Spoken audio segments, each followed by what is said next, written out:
পূর্বাচল এই শহরের রাস্তাগুলো আসলে আগেই কমপ্লিট করা হয়েছে, যদিও কোনো জনবসতি কিন্তু এখানে গড়ে ওঠে নাই। তারপরেও কিন্তু সমস্ত রাস্তাঘাটগুলো একবারে পাকা কমপ্লিট করা, কারণ এটা হচ্ছে ঢাকা সিটির একটা আধুনিক শহর, যেটা কুড়িল বিশ্ব রোড থেকে 13 কিলোমিটার পরে হচ্ছে এই রাজকের নতুন এরিয়া পূর্বাচল নিউ টাউন। এইটার সৌন্দর্য আসলে বলে শেষ করার মতো না। অনেক সুন্দর সুন্দর লেক এবং ব্রিজ আছে এখানে।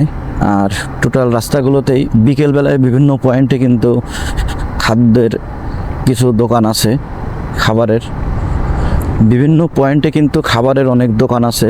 এবং ঢাকা থেকে অনেক লোক কিন্তু এখানে আসে। নীলা মার্কেট তো এখন ধরেন হাঁসের মাংসের জন্য বিখ্যাত হয়েছে। এছাড়া স্বাধীনতা চত্বর, সাবেক মইজুদ্দিন চত্বর, তারপরে হচ্ছে আপনার হলো এই যে পাশে জয় বাংলা চত্বর, এখানেই অনেক রেস্টুরেন্ট আছে।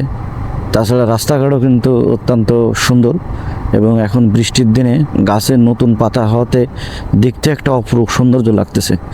তো আপনারা যারা বিকেলবেলা এই ধরনের নিরিবিলি সময় কাটাতে চান, তারা এই পূর্বাচল শহরটা একটু ঘুরে যেতে পারেন, অনেক ভালো লাগবে।